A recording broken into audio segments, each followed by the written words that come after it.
an average post that just does fine for me is like 10,000 or 12,000 likes. A post that does like pretty good is like 20,000 or 30,000. And ultimately goes up, but one that is doing like great is like 200,000 likes or something like that. The moment when you can let go of the idea of stop making assumptions about reality, that's whenever things start happening. But it's scary because I would look at my Instagram analytics and I would look at the top 3 performing posts over the last month. And I would take the writing from each one and put it side by side and analyze. I would look for like patterns of language, of meaning, of the way in which I was speaking to the reader, what I was talking about, the themes I was touching on. The biggest thing people really struggled with overall was people felt like they were. I think you have the best voice of any podcast guest that I've had so far, as I've just mentioned. Um, Thank you. so I like to do really like extensive, deep research. Someone wrote a book. I like to read their book. I read your book. But what I'm really looking for, because this podcast is about, people who sort of pivoted away from the conventional thing and towards something that they feel more aligned with, and they're now using that whatever platform they've created to leave the world a better place. I'm really interested in um personal stories and things that you potentially had to overcome, or leaps of faith or obstacles. And so I was just mentioning to you before we hit record that I haven't found a lot of that online. And you were telling me that partially that's on purpose, but please continue telling me of what your intention has been since you become a public figure. Yeah. Thank you for asking about that. Yeah, there is a decent amount of stuff. I suppose one would just have to listen to a lot of podcasts. There's probably 500 podcasts or more of me out there in the world. Um, and yeah, so I don't really go into it unless I'm asked about it, and I don't intentionally put my quote unquote like story out into the world. This is because early on, whenever I first got the idea that I was going to talk about, what I talk about publicly, truly I had been focusing on practicing, researching, experimenting with all of this work my entire life. But it wasn't until I was in my kind of mid 30s, early 30s that I started talking about it publicly. And really, it was a twofold thing, reason why I position things the way I have. One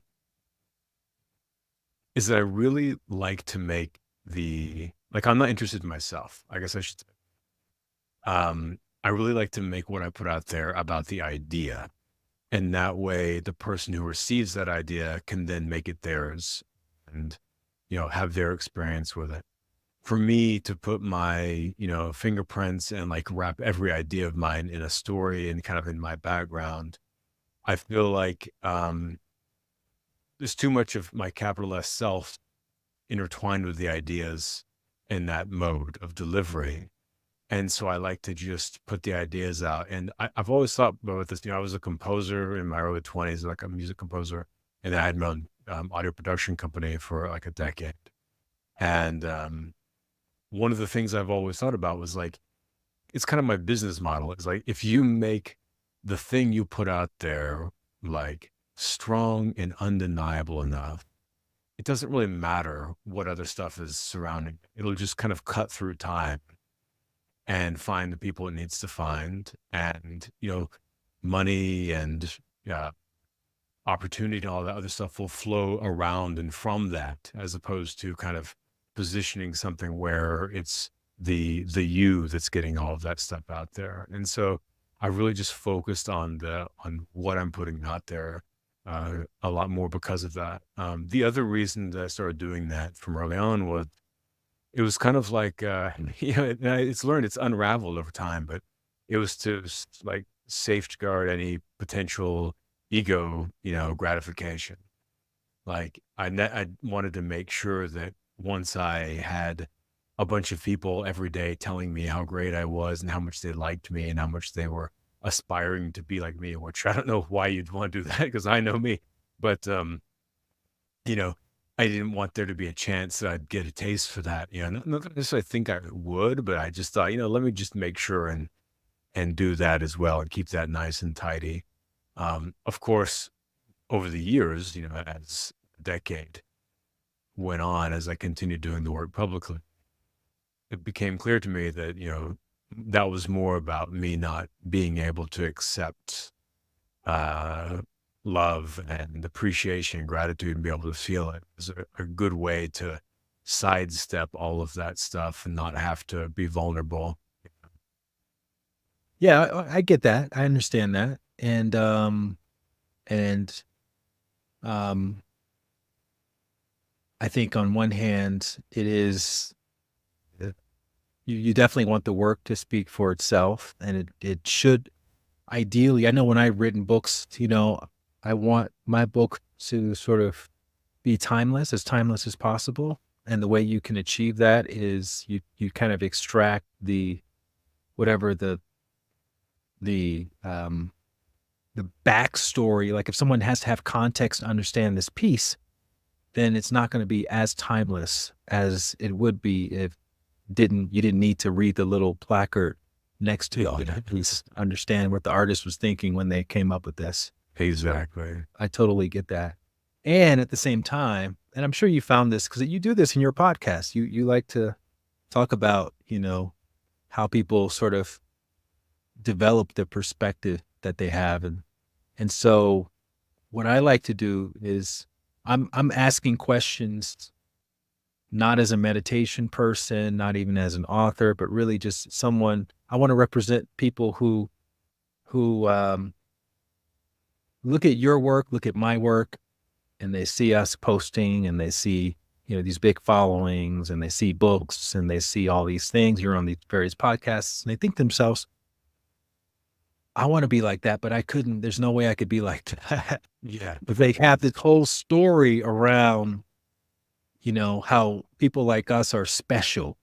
And the Right. reality of the situation is actually we're just like them, except we just kind of found the inspiration or the courage, maybe from watching somebody else, to put ourselves out there. And so I like to reverse engineer the work of luminaries and just make it more accessible. And sometimes telling the personal stories can lower the ladder down a bit and make people more relatable and their backstories more relatable. And where I like to usually start is in the early days. So I would like to invite you to just share whatever you feel called to share about you're from Austin. I know that. Mhm. And I didn't know it was called Waterloo at some point. That was interesting. Wow, that's impressive.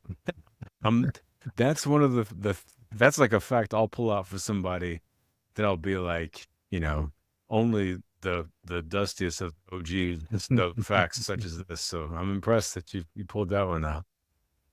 Yeah, so talk about, little Cory. I don't know what your parents called you, but I know there was some chaos and some contention in your house growing up, and you have an older brother that's 4 years older, and so just talk a little bit about that. What were some of the life philosophies, good or bad, that you heard, growing up from your parents or from your caregivers? And what were some of your favorite activities as a young person? Yeah. Okay. So first off, yeah, what you're saying about sharing some of your own experience, to kind of like beautifully put it, let down the ladder to invite people in. I mean, that's a great way to describe it. And it took me, doing this stuff, I don't know, 7 years, 8 years publicly before I started, realizing that if I wanted to take things to the next level, I needed to kind of meet that in the middle a little bit and offer that. And it really is, it's a beautiful way. And again, it's a different type of vulnerability, and it's like you don't consider that as a listener as much in the way it feels, as someone who's creating something, whenever you are vulnerable in that way, like you're describing. Um, it's really strange because you're like opening up about something and then just like putting it out in the world. And it's like, okay, now it's documented now in time and space and it's out there. So it is kind of an odd feeling, but it's definitely worth, working with and doing. So as far as, yeah, I mean, let's see, where to even begin? As a kid, I was very, very shy and very withdrawn, very, very sweet. I didn't speak to anyone until I was 4 years old, except for my mom and my brother. Um, and I was just really like in my head all the time. Just I lived like kind of in a dream world, I would just as a little kid, I would sit. And I suppose a lot of kids do, but I would just like be lost in kind of a almost kind of a visionary. And I don't mean I'm not trying to sound mystical. I mean just that level of visual kind of imagination, and I loved it there, um, and yeah, very shy, very timid, and ultimately, as I got older, what happened was that I had no one that was there to show me the world, no parental figure to help teach or guide me. My parents separated. My dad wasn't around from a very young age, and he was a very like he's kind of like a Quentin Tarantino movie character. Uh very like alpha Texan, like old school badass type of, you know, vibe that is very specific, but it's also uh it's a very specific generation and sort of type of person. Um And yeah, so his role was always like anytime that I would see him once a year, it was always a threat. It was like basically do what you're told or else you're gonna feel the wrath, you know. But there wasn't any guidance, there wasn't any emotional connection or anything like that. I mean, this might be a little extreme for your audience or maybe not, but like, for example, he would choked one of my brother's friends with a pistol, like by shoving the barrel of it down his throat as a way to intimidate him. So, just that type of dude. Um, and, one of the lessons I did learn that you mentioned, good or bad, is that I remember as a little kid, him saying one time, he always carried this briefcase with metal. He always had a gun on him or two. He slept with like a shotgun under his bed. He also died whenever I was 20 out of nowhere, and people were like at his funeral laughing and like partying. He had a lot of contentious relationships, let's put it that way. But he had this briefcase with like metal edges on it, and I asked him why he had these metal edges on it, and he said because he never knew who he was going to see when he walked around the corner. He lived in Dallas. He's like, whenever I'm in downtown Dallas, I don't know who I'm going to see. And I want to be ready in case I want to hit him in the side of the head with it. And I remember thinking as a little kid, like, that's so odd. I want the opposite of that. I want to be excited about who I'm going to see when I go around the corner. It's little things like that, where even as a kid, I was like taking notes of like learning what not to do and like intuitively feeling like that feels like that level of violence and like a fear based mindset seems like suffering. And I remember thinking like I don't want that. um anyway, so then in the house, growing up, then my mom was um she had a lot of struggles in her life. Unfortunately, that materialized into, I think like any parents, she tried her best. She was always trying her best, but she had a lot of emotional manipulation, a lot of emotional abuse, a lot of um the gaslighting. That was all a lot of extreme experiences, which if I started talking about them now, it would really bum out your listeners. But we'll put it at just a lot of extreme, uh, narcissistic, and manipulative, and emotionally abusive behavior. And yeah, so that basically made it to where I was the kid, and I was very sensitive and very much in a dream world and very withdrawn. Probably some of that was um, kind of a distancing technique almost as to separate from the external reality. Mhm. But what started happening is I realized, from a young age that if I didn't show myself the world, that no one was going to show it to me. I needed to figure things out and I needed to be self-reliant. So I slowly started becoming hyper independent, so much so that I pretty much just like shut out any support system that could have been there in life. I stopped being able to even identify them as support systems because because I didn't trust anyone. I didn't trust an authority figure to help me because all authority figures were always trying to exploit and threaten me, and they were perpetually betraying me, physically and emotionally. And so it what happened is it forged this, as I said, this hyper independent self-reliance. And what that turned into was an extreme self-confidence because I I knew that I had to take care of myself, and I also had to battle this ecosystem of abuse that I was in and be strong to withstand that and to be smart to be able to navigate it. During that time, what started opening up, looking back at it, I didn't have the language for it then, but I started noticing the things that really serve me until this day. And it became a big part of the work I do and things I talk about, which are, I started recognizing in moments where I was kind of being gaslit or manipulated, I would recognize that I was present for something in reality and I was being told that something different had happened than what I observed.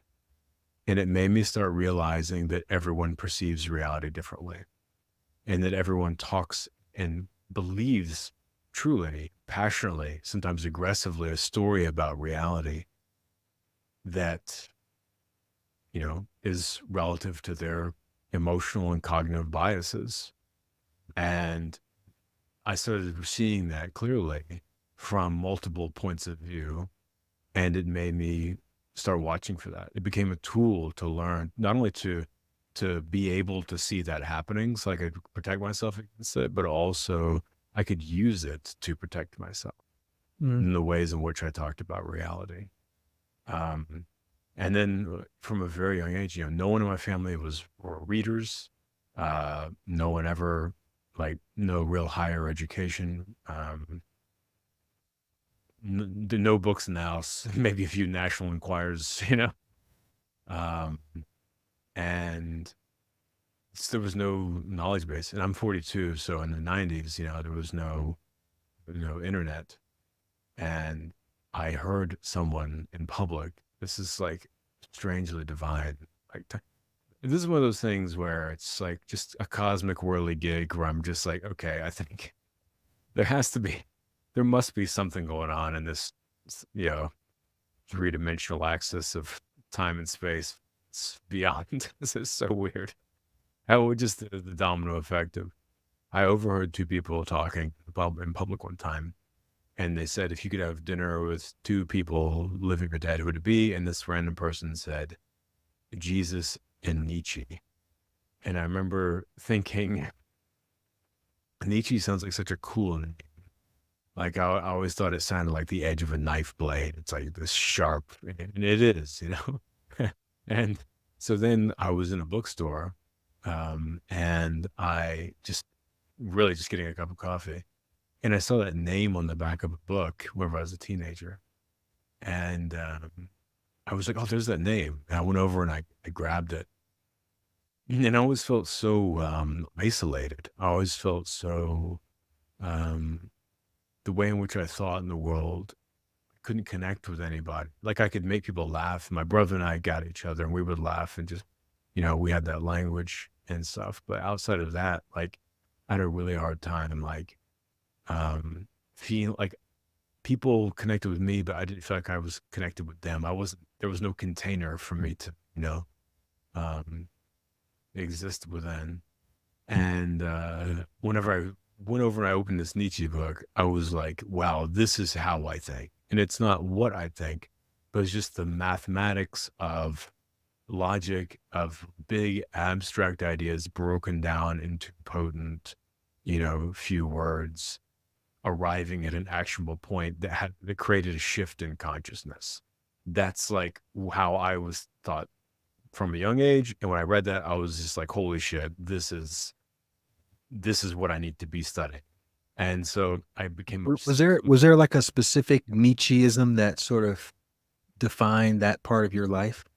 Yeah, it was from Beyond Good and Evil, and, I can't remember, it was like, that one is just little sticks of dynamite. I don't remember the exact one, but I remember it was just that there's, like, some pacing in that book where it's just, like, a few sentences and then a few sentences and a few sentences, and it's just like, they should come with a warning sticker on it. Like, I mean, it'll can really, undo your brain in a good way. But I don't remember that. And, um, and I was, and also I was like a total metalhead. Like I was obsessed with like death metal. And also that was the golden era of hip hop too. So in being from Austin, like everything from Houston came up here. So I was like really into Too Short. And yeah, yeah. Well, I mean, from as far as Texas goes, it was, this is crazy. And any like older hip hop fans, this will kind of trip them out is that, DJ Screw, for people that don't know, is the one that invented chopped and screwed music.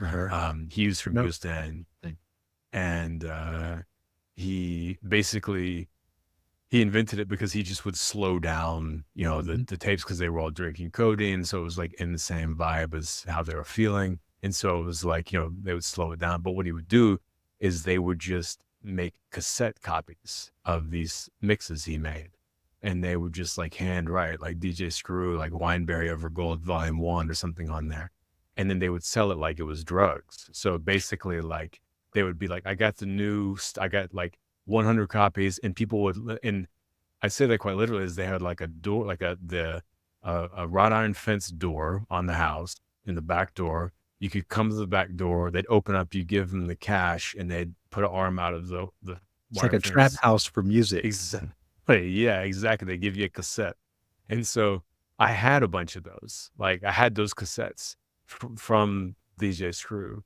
You would whenever I go was to a the house and get them no, my friends would go down there and get them, and and then make they would bring copies them of up. them. Yeah, no, I had originals, and it's so stupid that at the time, I didn't realize how important they were, and so I'd play them, 'em, I'd give them away, I'd, like, leave them, whatever, and so I don't have them anymore, but, anyway, yeah, so basically, yeah, I was reading, all of that, and it just started blowing my mind, and, then really from, oh, I'm sorry, I started talking about metal and hip hop because, the all of the anti-authority stuff, like really spoke to me because I, was resentful. It's like, also I didn't like the idea of being controlled and stuff because of, of the emotional abuse and manipulation. So it's kind of a two-pronged thing. And so the energy in both of those forms of music was definitely good, because it was very anti-authority. And so that was one of the things that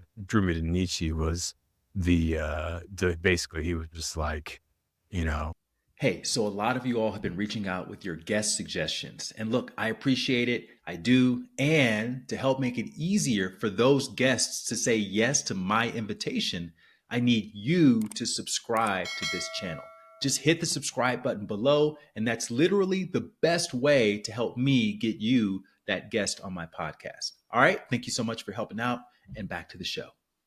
I'm curious who introduced you? Like, when I was growing up, I grew up around the same era. I'm a little older than you are, but my older brother would come home with tapes, LL Cool J, Run DMC. He was the one that kind of introduced me to stuff, and I'm curious who introduced you to metal and into hip hop. Like yeah, who definitely. come with the new stuff? My brother introduced me to metal whenever I was like, because since as you said, he's 4 years older than me, so he was in the you know I guess early '90s. Like he was into Metallica and Pantera and stuff like that. But then I quickly took that, and I've always been like a researcher, so with everything, like very autodidactic, and so I would go to the record stores and I would buy whatever was new. And so what was new at the time was death metal, which is kind of weird. It's like in like 92, 93, it was like, someone like Deicide or Cannibal Corpse, like it was their earliest albums were coming out. And it was like, it was just totally frying my brain. But then hip hop was friends at school. They all like had all the, everything that was coming out. And so we would, I would always get it. I hung out with a lot of like gang members whenever I was in middle school and high school. And so That's because guns didn't scare you. you're not Like joking. all the gun, it's just like, okay, whatever. Totally, totally. I'm like, yeah, an assault rifle and a bunch of weed. This is sort of I'm very comfortable. This is home. Yeah. It's funny you say that because that's the one that's a hidden talent of mine that would surprise people. Every time I did go spend time with my dad, all we would do is go to the shooting range and he would teach me how to fire every type of weapon and then clean. And then he would teach me how to actually pack ammunition too. So I could pack like shotgun shells or, caliber, weapons. So I'm an expert You're like marksman. Jason Bourne with a gun. You like pull it out and Exactly. look at it. I really am, which is funny. And I actually probably about like 5 or 6 years ago, I was like, I wonder if I still have it. And so I went to the range, I was like, okay, it was like riding the bike. I still got it. Yeah. Um, so I love Nietzsche because he was anti-authority. He was basically just like, here's the way to think. Here's what's right, and let's deconstruct, the cultural way of thinking, religious ways of thinking, all that stuff. And that really spoke to me. And so after, really, it was partially because I was like, eh, like insatiably obsessed with philosophy when I first found it. Also, now, as I get older, I realized it was another form of like avoidance of sort of like retreating into a dream world so I could block out reality. But I would read for like 6 to 8 hours a day, just every day for years, really. And then I ultimately started getting the idea of like, maybe I should check out Eastern philosophy. Interesting. And so I went over in with, what memory serves to me. This is like 30, almost 30 years. But I picked up a book called Essays in Zen Buddhism by D.T. Key, who, for people that, aren't familiar, he was one of the earliest and most important translators of writings for Western culture, or basically just into English. And, that book blew my mind because when I opened that one, it was like, this is not only how I think, but it's also what I think. You know, all of the classical elements of Buddhism really ignited me and showed me that there was this world in which the things that I felt were true and what I felt was right. Actually, there was a system around it, and there was a whole culture of people that followed that, and it was inspiring. And I became so obsessed with Western wisdom traditions. And I was also taking a lot of psychedelics at the time, and I would, as a teenager, I would like read this. Of course, back then there was no top 10 list of how to meditate. There was no YouTube. It was like long, sprawling, amorphous text about ideas that were poorly edited. And just, you had to really, I know I love speaking with you about this, like, because I'm sure you probably read some of the same things back in the day. It's like you had no access to, there was no internet. And so you had to read old dusty books and just figure it out. And so that's what I did. And I just became obsessed with it. And then, as I mentioned, I basically, as I started seeing that consciousness change, I then started, reading Hinduism and like even things, Sufism, and even things like Aleister Crowley or in pure Zen, just like really in like the hippie philosophers like Terence McKenna and Robert Anton Wilson and people like that. And I really just started like experimenting with my brain and noticing that every change that I made, every insight I had, it actually reflected in the texture of my mind. Like what I was experiencing, what I was perceiving, what I was feeling was shifting based upon what I was teaching myself. And it made me I had a really powerful insight that was just as you learn, as you expand your mind and deepen your wisdom, that it actually shifts the way that you see reality. And I began being able to see that shift. And I started, again, this is like my researcher brain. I would be like, okay, so how did I feel 6 months ago? And how do I feel today? Like, am I less reactive? Do I feel like I have more intentionality in like my actions and what I'm saying, doing? Do I feel less anxious because I was always horribly anxious? And I just started noticing these micro shifts in that direction. And from there, I went so deep into all of this, work, and I really never stopped because I just thought if the limit in which the expansion of my mind and my heart and my presence is only limited by the amount of work and effort I'm willing to put in to continue deepening it. So I will never stop deepening it. And this is like what, 16, 17-year-old Cory having these kinds of Yeah. experiences? Yes. So one of the ways people learn stuff, whatever it is, doesn't matter what it is, when you're a young person especially, is you want to tell other people about it. Mm. And did you have anyone that you could bounce these philosophies and these ideas? I'm sure your brother wasn't interested because you're 4 years younger, so he probably feels like, oh yeah, that's cute, But Yeah. who did you talk to about this? Who did you kind of vet some of these ideas with? Well, that's the weird thing about it is that I had to hide it all in my house because if I was found, like there would be some story would be created that I would be guilty and in threatening and in need of punishment if I was found reading something that was a different way of thinking. Hmm. Um, so I had to always hide everything. Um, and yeah, my brother wasn't really that interested, but and he was doing his own thing, but so I couldn't talk to about it around the house, but I would talk to a couple of friends, just at school. Um, a few people, and they, I don't know. I think that really they just liked hearing kind of the music of what I was saying, and and there was a couple of dudes that were, and let's face it, it was all dudes. There was a couple, there's a couple of dudes. And girls coming around for this conversation. Yeah, yeah, totally. Um, Yeah, yeah. Have you read the Merleau-Ponty and Edmund Husserl? These philosophers that talking about phenomenology.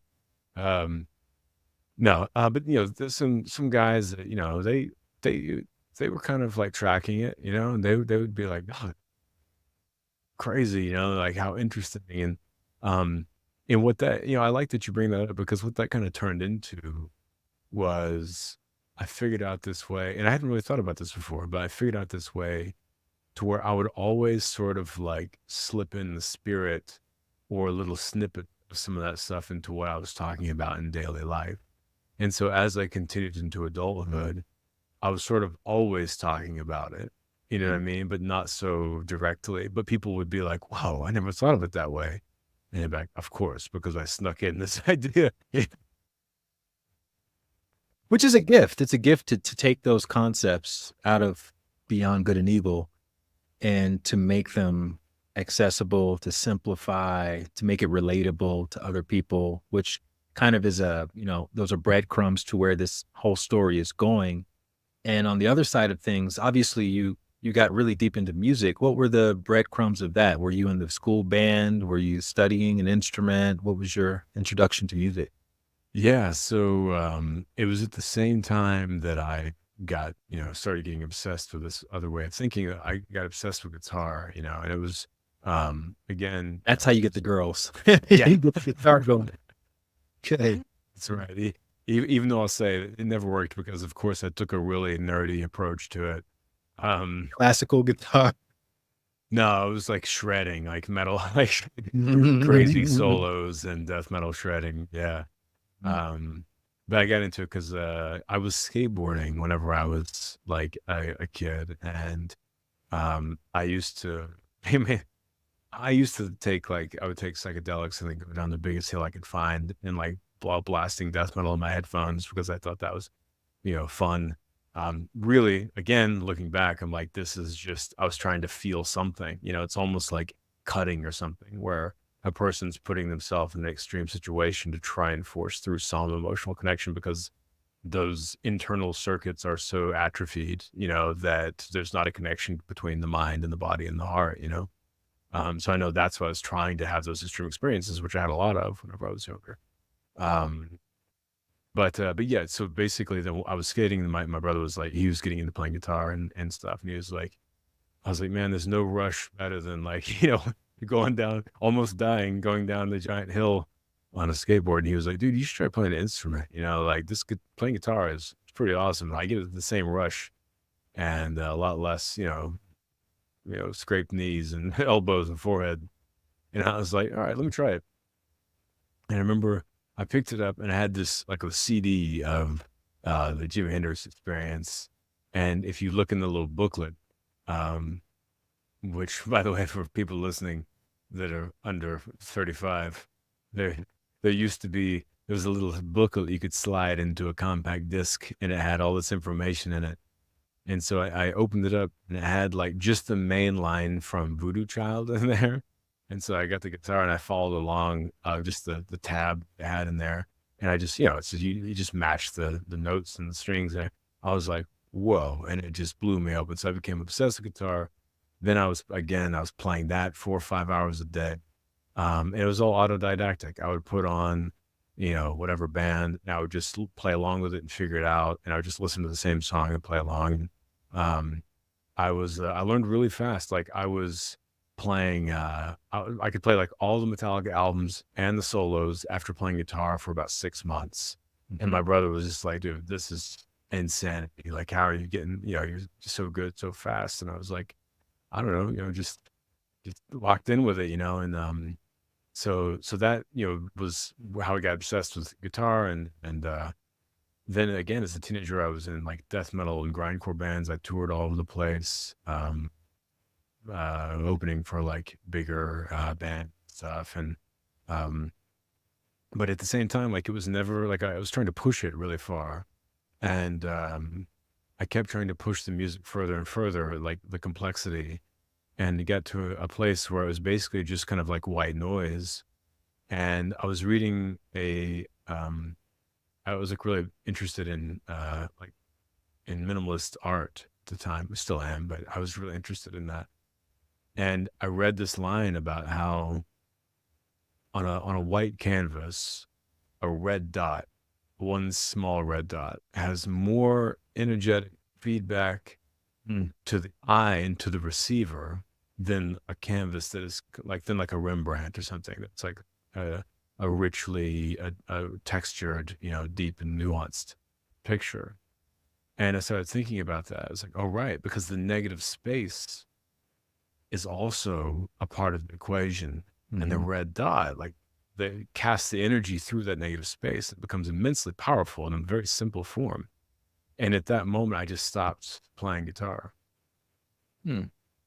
because I realized that I was trying to like solve this musical equation in my mind through maximalism. And what I needed to do was learn minimalism. And so that's where I started composing music. And yeah, and I mean, I could go on and on and on about it, but I basically just from there, I started composing minimalist music and got obsessed with Terry Riley and Philip Glass and Steve Reich, and were and Lamont Young, of course, were the four first generation American minimalist composers. Very crucial.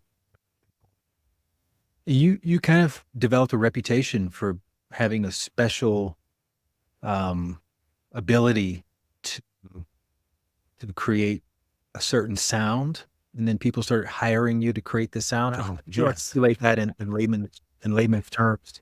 Yeah, it's interesting you bring that up. Okay, so while I was composing music, basically, so as I just talked about, I had to kind of hide this inner life pursuit thing whenever I was younger. But music was fine. Like I could do music all I wanted. So that's what I did kind of out in the open. What I was actually doing was trying to figure out a way to connect the music to the inner exploration I was doing.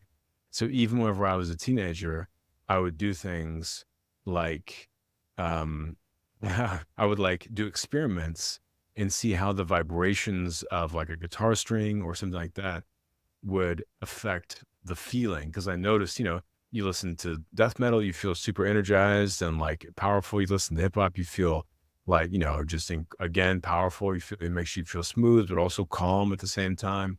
Mm. Listen to, you know, um, like ambient music, it's very calming, very relaxing. You listen to like electronic music, it makes you want to dance, gives you energy.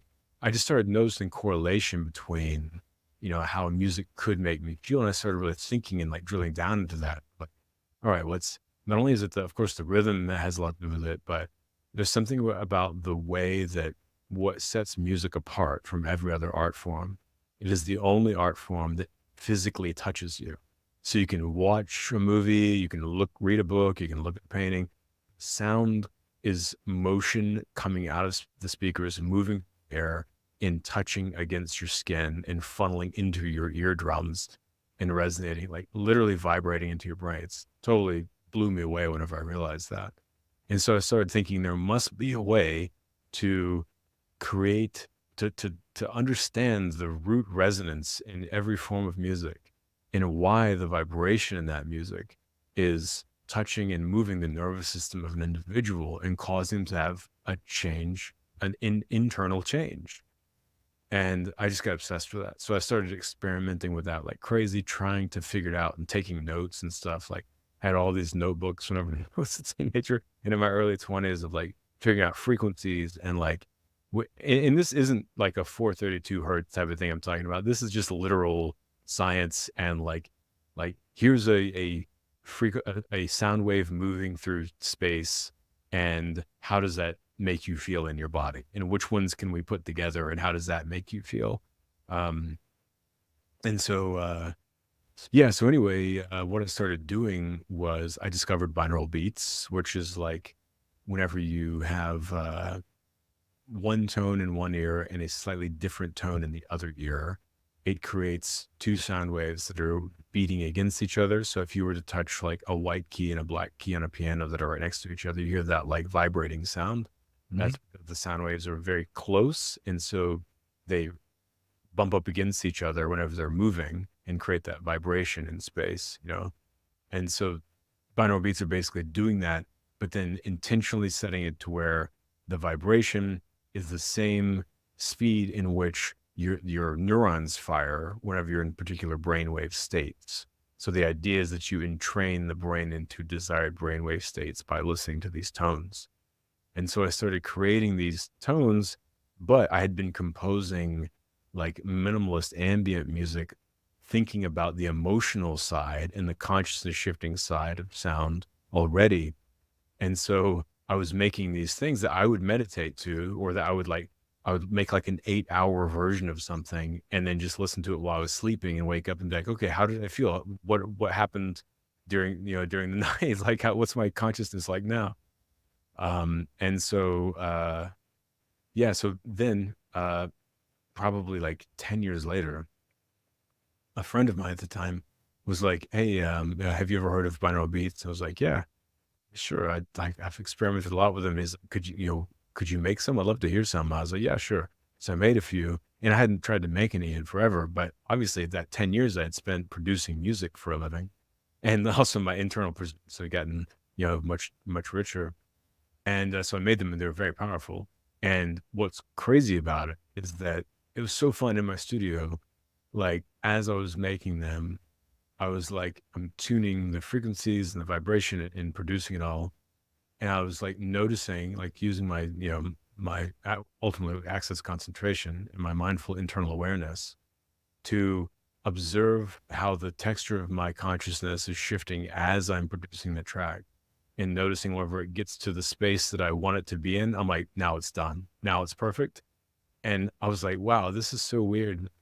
I'm literally like composing like a mental state, a texture of consciousness and mind. It's almost like trying to compose like a spiritual state, but knowing where to take someone with it. And so yeah, so I did that, and then this friend of mine and he was like, "We should try and sell these," because he had like a decent sized platform, and I was like, "Yeah, sure, that'd be cool," like offering to people, and then they like went kind of viral, and just like they exploded, and then I made like a bunch of other editions of them because I had so many people hitting me up, and so yeah, that's pretty much how those came around, and I found it yeah, noteworthy that you were reluctant to even charge, what people were willing to pay you because it was so easy for you because you'd become such a master at them. And people kept wanting to offer you all this money and you kept discounting yourself and you had to kind yeah. of learn to start to let people, exchange what they wanted to exchange for this music. Yeah, yeah, that was huge. I mean, that was like basically whenever those tracks that you could buy went pretty viral, then I started having people from all over the world hit me up personally, and they wanted custom tracks for themselves. And that's whenever that started happening, is I would think, all right, well, what do I charge someone that wants, they want four specific tracks just for them that's not going to be used for public use or licensed or sold or anything. It's like, I don't know, like how many hours does it take me, I guess? How much per hour do I want? And and yeah, and it just, yeah, as you said, it felt odd, like charging, that much for something that was so easy for me to do. And then as it continued on, um, people started appearing out of nowhere and offering me, they wouldn't even ask how much it cost. They would say, I'll give you, X amount of dollars to make this, track or whatever. And I have like sports stars that were in, people that are like A-list, famous sports stars, champions hit me up directly and be like, couple of the guys are listening to these tracks before they go out, to play. I want mine, I want to buy some, make some for me. And some of them that, can you make some for me? And then can you put an affirmation over it for me? I'm like, sure, and that's when around that time. And then famously this dude hit me that he had on his Gmail avatar, it was him sitting on a Ferrari and had a lion next to him. And I was like, "Ugh, I think we're in a weird territory now. I've got champions and dudes with lions and Ferraris emailing me about these tracks." And that's where it was really hitting me like, oh yeah, it's not that I'm overvaluing myself. It's that everyone else is valuing me appropriately. I'm undervaluing myself. And why is that? And, you know, it's time to change that. What was your meditation like during this time? Were you every day, twice a day, 1 hour in the morning, 1 hour in the evening? What were you doing? Yeah. I've always been consistent for, I've always done it 5 days a week. Mhm. Um, because I know I want to do it forever. And I didn't want there to ever be a chance that I got bored with it. And so I just take those 2 days off. It's what works. Mhm. At that period of time, I was doing probably 45 minutes to an hour a day. Mhm. And you're known, as an influencer on Instagram. Like that's a large part of your platform is that. And you mentioned these affirmations. So was there a point where you started? Because obviously, I know what it's like to meditate, and when you close your eyes that often and you just sit, start processing, things come through. Plus, you have the whole, Eastern philosophy thing as well, kind of blending into everything. So you get these ideas, these concepts, and you want to start to just, I don't know, jot some of them down. And I'm talking to them now about pre social media days. What were you doing with those, with that information the muse was feeding you? I love the way that you described that process, man. And just integrating and taking notes, integrating. You had a little That's like, composition book, little black yeah, speckled composition book you're writing yeah. stuff down Shout out to Moleskine, man. in? You know, I would, yeah, and it was always taken very seriously. Mhm. You know, not. I love the Alan Watts thing of like take it sincerely, not seriously. So I should say I took this sincerely. Um, and yeah, because it's literally like it's your mind. You know, give our brains are weird 'cause they spend their entire existence trying to get themselves to realize things. It's really strange. And whenever it speaks, you should listen to it because it's trying to make the subconscious conscious, and that's how you self actualize. Mm. And I just recognize that from whenever I was a teenager, taking acid in the closet and meditating in the darkness for hours at a time. Hey, really quickly, if you like this content or if you don't like it, let me know down in the comments because your likes and comments are going to help me learn what you want more of. And then that way, I can keep bringing you the good stuff. All right. Thanks so much for your feedback and back to the show. In 2020, I had a post that went viral. It got like millions and millions of views. And I had a commitment with myself to post one video a day, every day, because I wanted to just get better at speaking on camera Yeah. and I had already been writing a daily inspirational email for about 4 years at that point. So I never missed a day. And so for me, just like putting stuff out there, creating content was just what I did. And so this one video that I put out there that one day, it was just another video. It was just, Yeah. I thought Yeah. nothing about it. In fact, I was happy just to get an idea. You know how it is. You just have these ideas come through. You go, that's it. You do it. You put it out there. And then I went on with the rest of my day, went to the park for a walk, which is what I really wanted to do.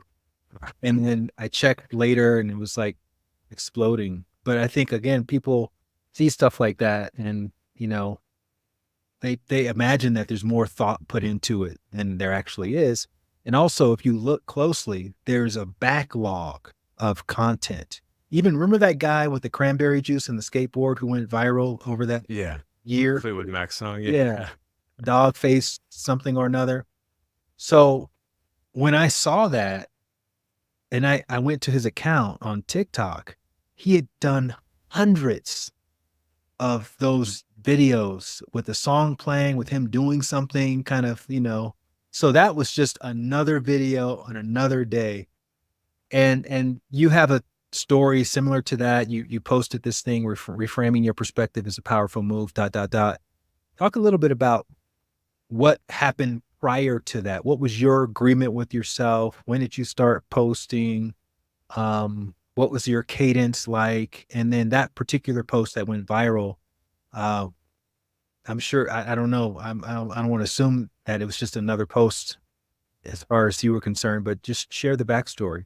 Yeah, no, that's such a great question, man. And how you talked about the process, I mean, that is how it works for anyone that's aspiring to, you know, you know, get more traction. It's like that's why you know we could call it genius or good idea or a powerful insight or whatever. But if you don't show up and create the space for that thing to arise, then it's never going to arise.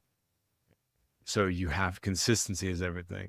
It's like you have to show up and make yourself available for it to come through.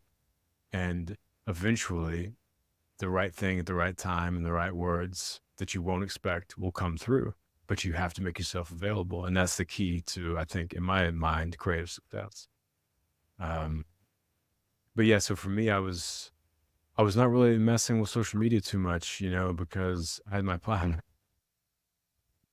I had my podcast, and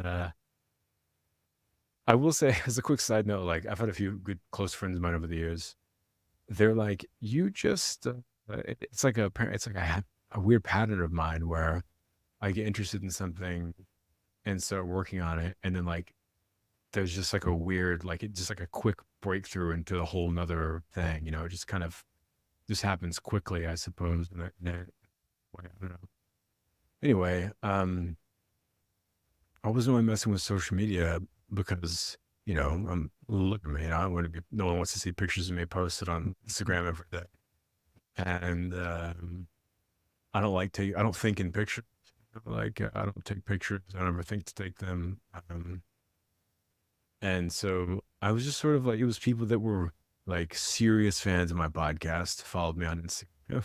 It was like, I don't know, like 10,000 or something. It was like, I never even promoted it. It wasn't even the link to my website. It was like people had to go search it and, to find it or whatever. And so I was sitting around And I was doing my podcast and all that. And I always had this pressure. I had like a guilt in the back of my mind about not releasing music because I released so much music in my 20s and 30s, like dozens of albums. And, there's a lot of people out there that liked my work. And friends of mine would be like, dude, where's the new music? People would hit me up and be like, where's the new music? You haven't released anything in like 4 years. And I was just like, yeah, I gotta release something, I gotta release something. And I always had that in the back of my mind. And I still had this idea of like, I'm gonna be this successful like music guy. And I was like, what am I talking about? Like, I'm a successful podcaster and, you know, a public figure that talks about meditation and like the philosophy of consciousness. It's like, why am I having all this guilt that I'm not as well known for music? And I really looked into it. I stopped and thought about it and reflected on it. Oh, that's because this is like a story I told myself about my identity whenever I was like 14 years old. It's like, you have to become like a famous musician. And that was still in the back of my head of like, that's what you have to do. And that process was still running. And I realized like, oh, I'm just still identifying myself as that. Like, I don't have to be. I don't have to aspire to that. So how about I just get clear on what it is that I do want to aspire to be and do from here on out and let go of that previous story. And so I sat down, I was like, what is it that I really want? I thought I want to, if I could do nothing but just write books, that would be my choice because I love doing it so much. I could write 3 a year if given the runway, you know, um, if there was the need, and the invitation to do so. And I thought, that's what I want to do. I thought, okay, well, instead of like messing around with my modular synthesizer and making weird sounds that I never do anything with all the time, let me put that energy into writing and let me just do a daily creative practice. So just like you were saying, one of those like meditative thoughts that arises, let me just write one of those a day and post it. And just for myself, like just to sharpen my writing, just to, you know, post things online, be cool, be good practice. And so I just started consistently posting them every single day. When And was while I this? was doing it, probably 2.5 years, Okay. so it's recent. Um, I was posting things every day. And then I started like, iterating the look because I was like, this doesn't really feel like the aesthetic, the visual language didn't feel right. And so I started messing with it. First, it was like a color and then some text. And then it was like a different color and some text, a little different text. Watch out, everybody. And I was thinking like, oh, I gotta give variety because like I could eat the same thing every day and not get bored of it. But people I know, they need variety. And this is like a key thing to tag here is like me thinking about what people I thought people wanted. So then I continued on iterating, writing the thoughts. And I was like, well, maybe what I should do is a little like fake Twitter picture, but I'll do like a white internal box with a nature picture like around the perimeter. And I can do like a different nature picture every day underneath there. And that'll keep it fresh. That'll be beautiful looking. And then after doing that for like a week or two, I was like, I'm not in doing like the work I want to be doing is not Googling beautiful nature pictures. This is not the creative I want to be doing. This is annoying. Not What where I was want the to be. traction like in that first week or two? Was it crickets or? It was getting better. It was actually the Twitter picture with the nature photos was doing better. And so that was like, this is cool. And then I was just like, fuck this. Okay. All I care about is the writing. I don't care about what it looks like. I don't care about what like I think people want. What represents me? What do I want? You know? And that's just minimalism and all black. Like I've always worn all black and I like minimalism. And so it's like I'll just do the same thing, but I'll just do it all black and I'll just use that every day. And it doesn't like I don't care if people don't like it. It's what I like and I'll focus on the writing. The first day I posted one of those, my engagement went up like 500%. So that is a lesson for people. And this is not just me. It's not just in this experience of mine, it's in other experiences. It is every person I know that has had a breakthrough, creatively. The moment when you can let go of the idea of what you think that other people want from you, Mhm. and you do exactly what feels right to you, what you want to see in the world, that's whenever things start happening. Mm. But it's scary because and it's why it works is because it's like, well, this isn't out there. Like people aren't doing this. So there's nothing, I'm not really copying anything. It's not safe. It's like, well, that's why whenever you get fed up enough and you just go, whatever, I'm just going to do what I want. Who cares? That's why it's popular, because no one's done that. It's new. And so it hits people differently and they get interested in it, and it gets traction. And so that post did well, and I continued writing with that. And what I did was every month I would look at my Instagram, and now we're back in my, robot brain. I would look at my Instagram analytics and I would look at the top 3 performing posts over the last month. And I would take the writing from each one and put it side by side and analyze. I would look for like patterns of like language, of meaning, of the way in which I was speaking to the reader, what I was talking about, the themes I was touching on, really just figuring out, analyzing what was similar in these 3 posts. And I would extract what I perceived to be the similarities, and I would start writing new posts with that thought in mind. Then another month, I'd do the same thing. I'd go, what are the top 3 performing posts? What's the same about these? What do I need to change and evolve to try and write more in this style? And I repeated that process for a few months. The whole time, every time I did it, my engagement got better and better and better, more likes, more following, more shares. And I was like, I think I'm onto a process here. And I kept doing that until then I was like, I'm like really obsessed with like functionality, in things. Um, and so I started reading these. I dusted off my books on logic from, and I was like, let me read like just logical arguments and the idea of like, and just kind of some deep background on logical arguments. Let me get into that way of thinking, because ultimately what I'm trying to do here is present like inner life logical arguments to people. I'm like, here's the premise. Here are ideas that support that. And here's how you can prove it to yourself by taking it into the world. That's pretty much the formula that I think and write in. And I was like, well, let me be intentional about that. And so as I started doing that, it started growing and growing and growing. And then that's whenever, just as you said, I started, as a creative person, I would say another thing at scale can be useful is batching your work. So then at this point, I was writing like 5 posts at once, scheduling them all with like auto poster. And then a couple of days later, I'd write 5 more, which is good because one, it saves time and you can batch the various things you need to do as a creative person, in groups. Also, you get deeper into the zone, to the flow. If you're writing one, you have all the time it takes to get the plane into the air, get the creative juice flowing. You write one and then it's time to land. Okay, take away the drinks, seats up. We got 15, 20 minutes to descend here. But if you're up in the air and you do 5, 10, you're in that space, the brain shifts to be in that mode, and you can get better work done that way too. So I had these 5 scheduled and I was like, not even thinking about it. I was just like, oh, this is cool. And then one of the posts did really well, for me at the time. I was like, wow, that was crazy.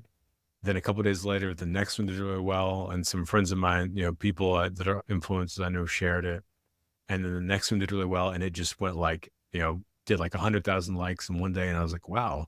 Then the next one did like 200,000 likes on the first day. It just kept compounding. And then it just all hell broke loose. And they all, like these 3 posts in particular, went like crazy viral all at once.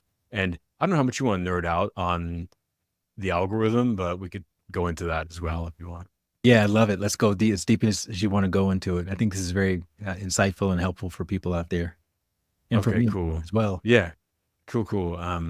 So basically, what happens is like once you have a post, um, Instagram gives part of it to it'll show some of it to non-followers and Hmm. some of it to your followers. Yep. And basically it's like the stock market. It's testing the top and testing the bottom. So it will go, how much traffic can this account handle? So we'll show it to followers, how much is it worth showing it to? And it'll show it to non-followers and it'll go, how much is it worth, how many non-followers is it worth showing to? How many people engage when they see it? And that's testing kind of the ceiling of what they perceive you, the traffic of your account to be. They also do that with the bottom. They also become stringent with your reach to test how many people are really looking and really want to find your work. So what happened is that I had these posts that were doing well because it kind of, as my formula got better, this Instagram started testing by showing it to more of my followers and showing each new post to more non-followers. And the people that were coming to the page were engaging. And so then Instagram's like, well, let's see if this page can handle even more traffic.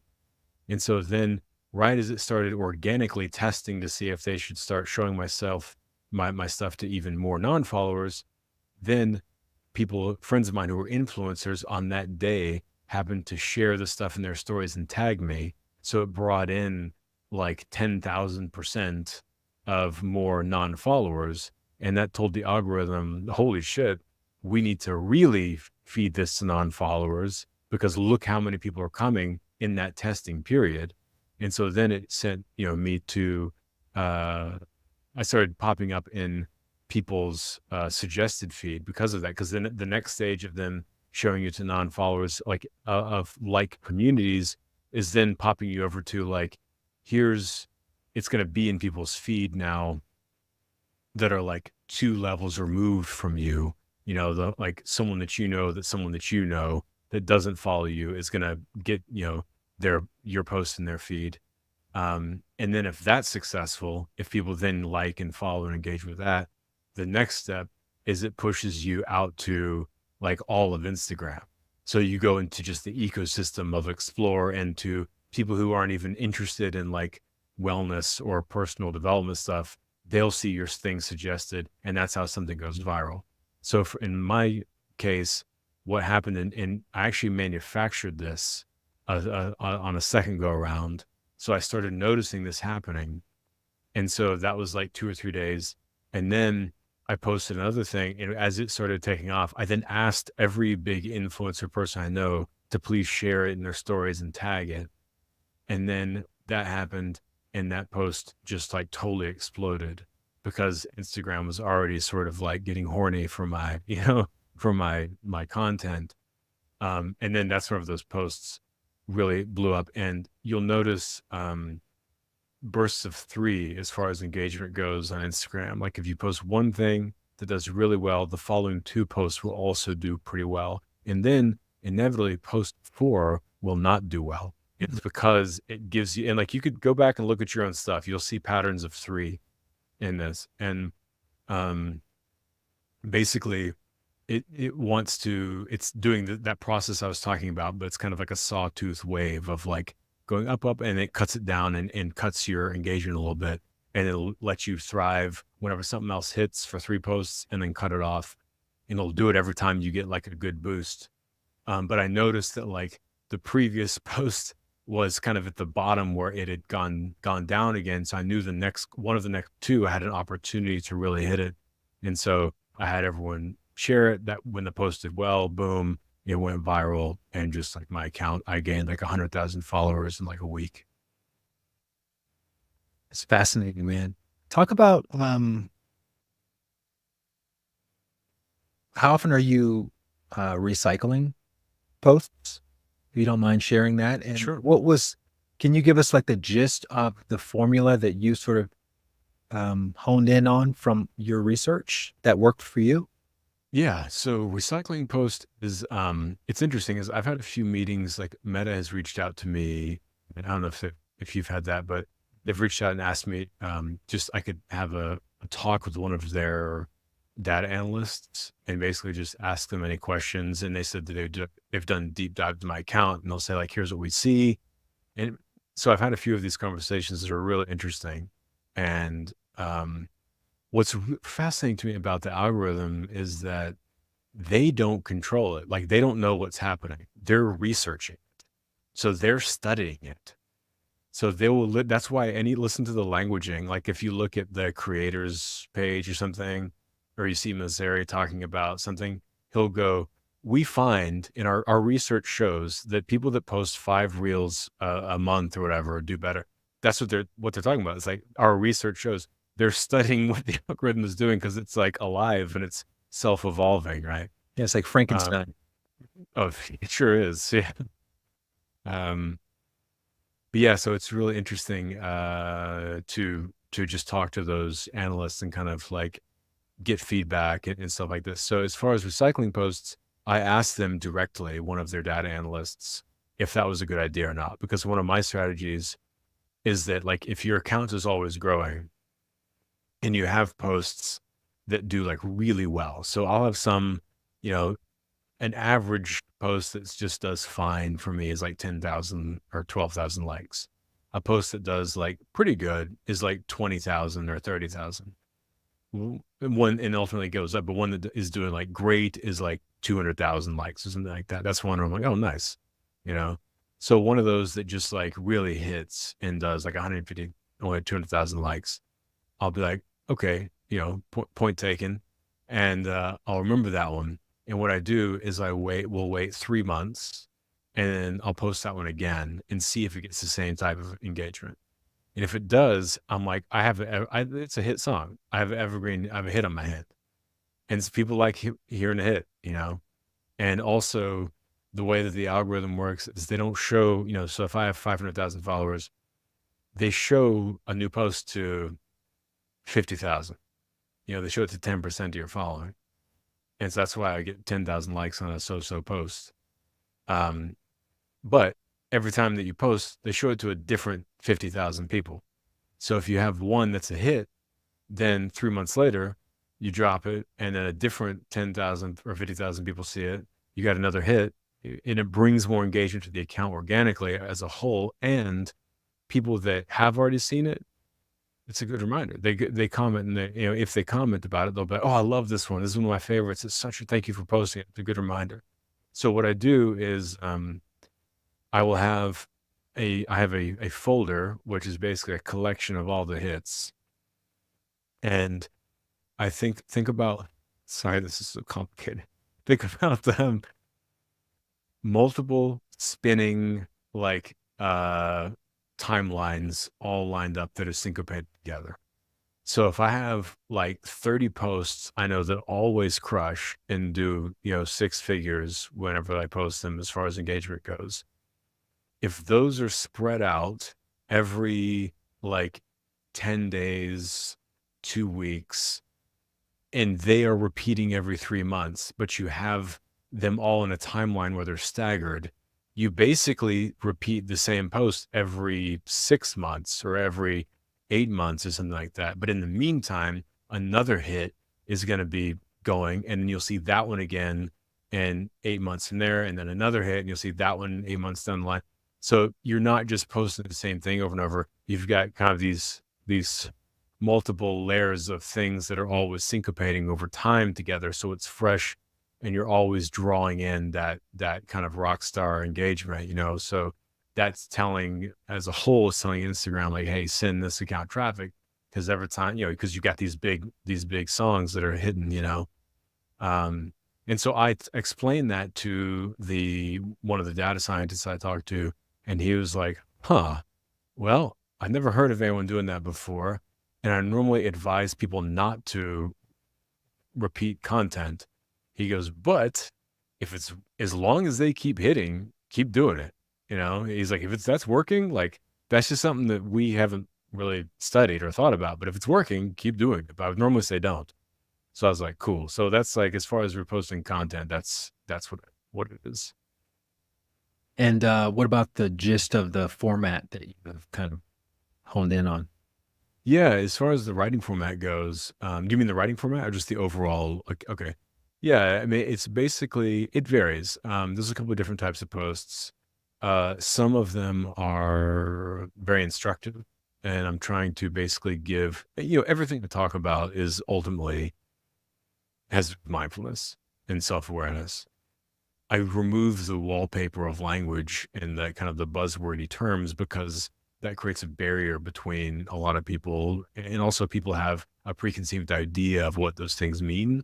And so I talk about it in a different way, but I'm still talking about the same thing. So generally, some of them will be very instructive, kind of mindfulness things. And then I have the anthems, it's like a shorter thing, a shorter writing that's like 3 lines. I found that in this size of my font on my post, 2 lines doesn't hit. 3 lines is like that's the magic formula. And I believe it's because and also sorry, this is so nerdy.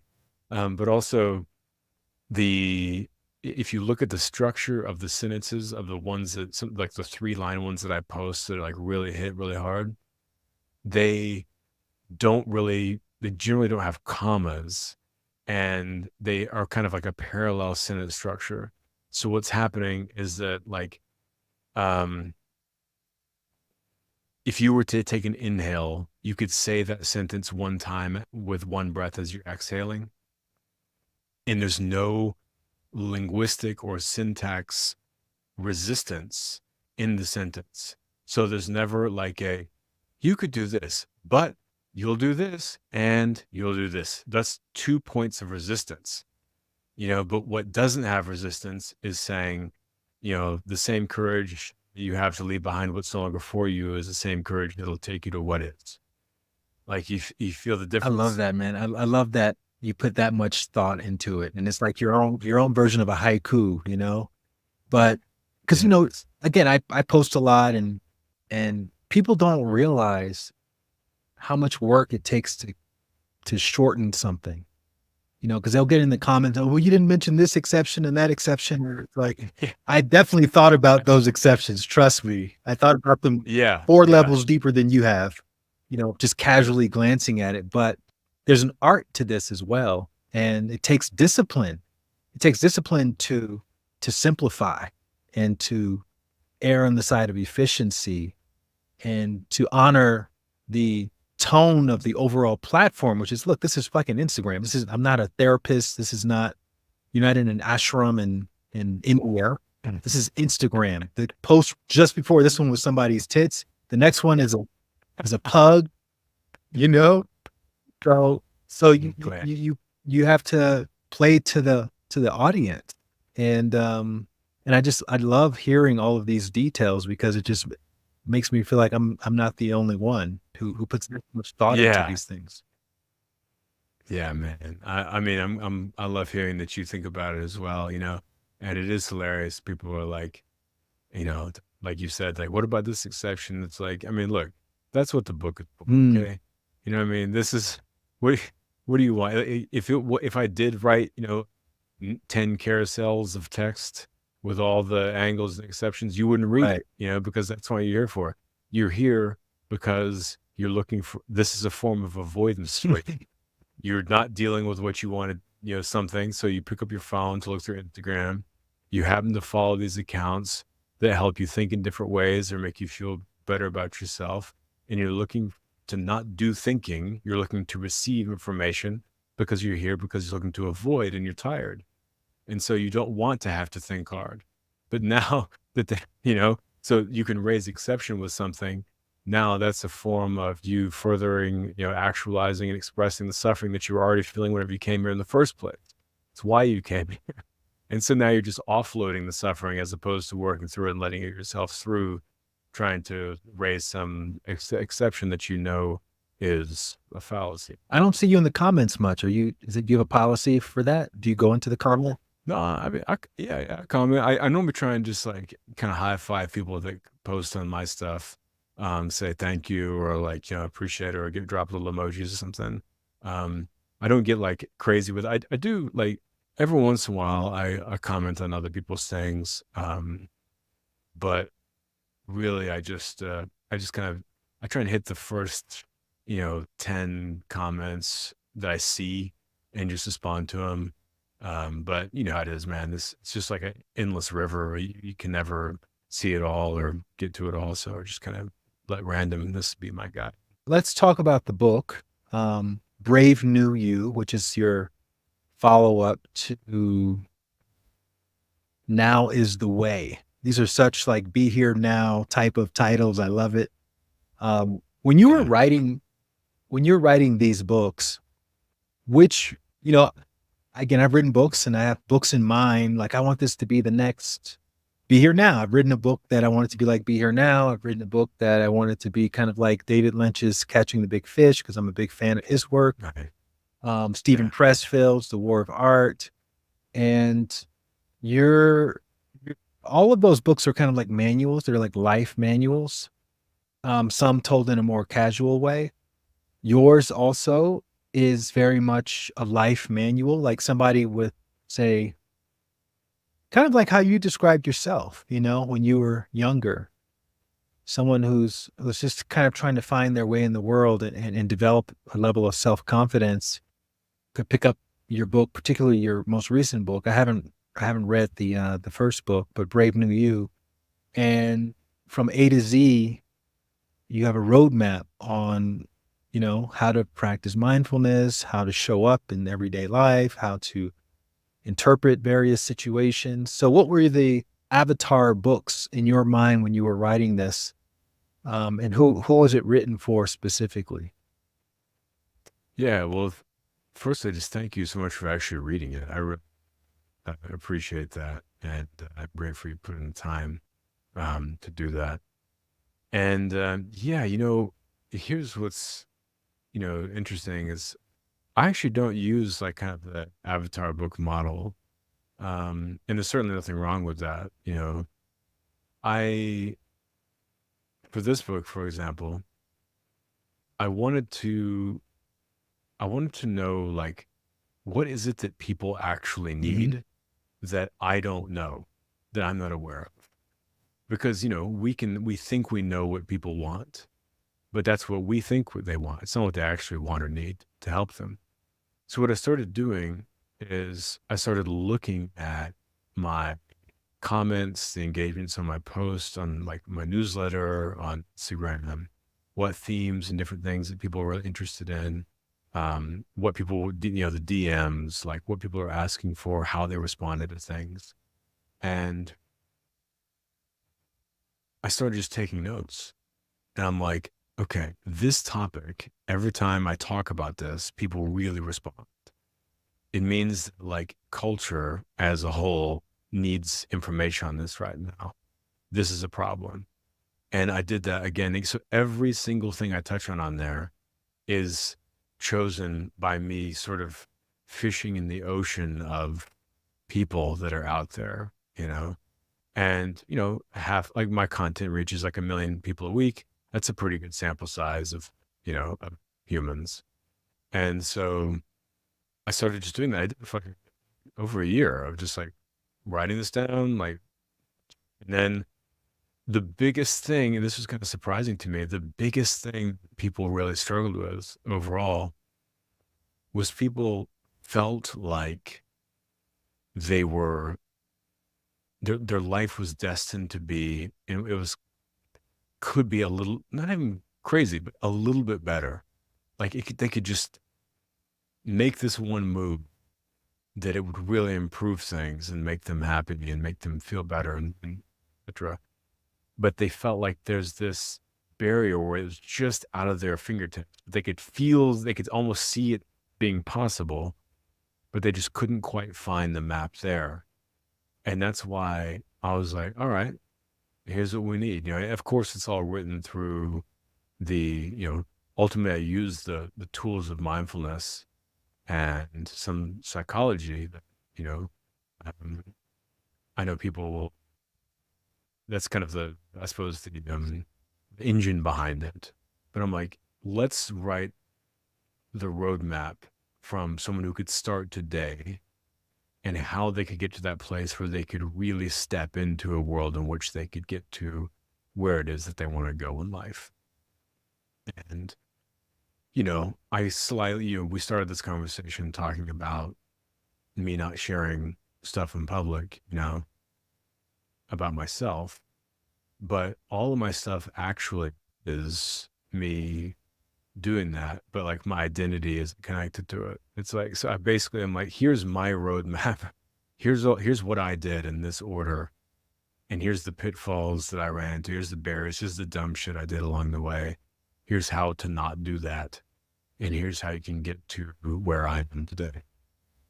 That's beautiful. And I just want to read through some of the chapter titles because I think it gives people an idea of what we're talking about. Overcoming mental stories, creating the reality you want. And you actually give very practical, accessible tools and resources for doing all of these. Conquering self-consciousness, focus on what matters to you, don't settle, make real progress, use your past to power your present. If you want to be helpful, help yourself. So, question. I hate these questions personally, but I understand why people ask them. Yeah. You have a lot in there, right? And people will ask me sometimes, like you meditate, exercise, you do all the things. If you could only do one thing that could make a profound difference, what would it be? And you know what I say? Stop drinking alcohol, even more than meditating. Because if you meditate and you still drink alcohol, still going to dilute things a bit. But I think if you just cut that out of the equation, it opens you up. It opens your awareness up to so much more. And so my question to you is, from this book, if someone could take one thing and really like go all in 100% on it, what would you say that would be? Yeah.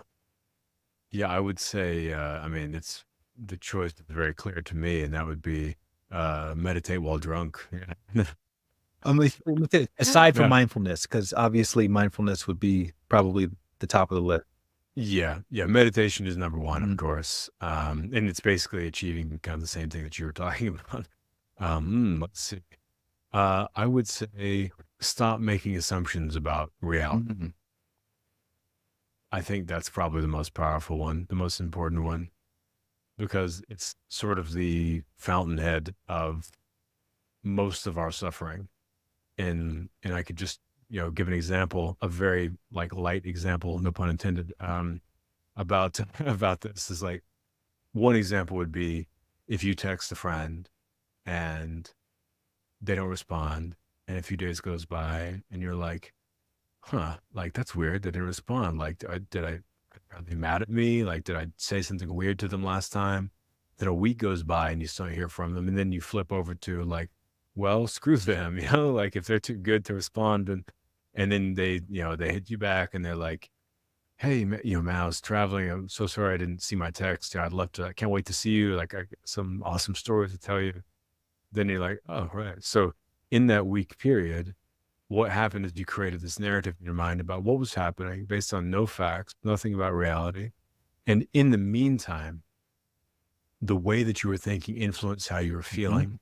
The way that you were feeling influenced how you're acting in the world, and how you're acting is who you are. So the other people that you're engaging with, the general kind of feeling and texture of your life and your mind was influenced by the frustration, the suffering, the tension, the resentment, any of those things, the anxiety that you may be holding in the meantime until that false story is resolved.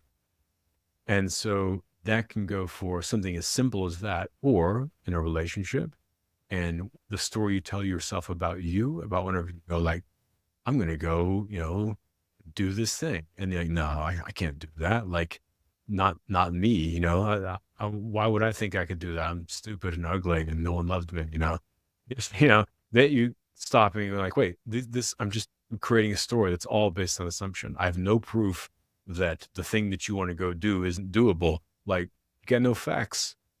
So go try it. Then you'll have some information, so not assuming things about reality. That's why, I open the main part of the book with clarity is realizing your mind is full of assumptions. Again, you listen to that sentence. No calmness, no resistance. One exhale of one breath. I would even say on the other side too, when you look at people on social media and you create stories around how wonderful their life is or how wonderful their relationship is, it's like you have no idea what these people are Oh experiencing yeah, behind the scenes, you know? So definitely don't totally. feel bad And because you're not where they are because you don't know what they're experiencing. 100%. And most times, those people are worse off than you are. There's just as an insider secret, like so many people that are, very well known public figures, the thing that they're talking about is the thing that they're actually struggling with in their lives. The book is Brave New You. The other book is Now is the Way. Well, congratulations on book number 2. Congratulations on They, all of the work that you're putting out into the world. And I'm super excited that we got a chance to go a little deeper into your backstory than I think you're used to going. So thank you so much for being so generous and sharing that. And I'll have to reach out to you next time I come to Austin, and we'll connect in person, hopefully.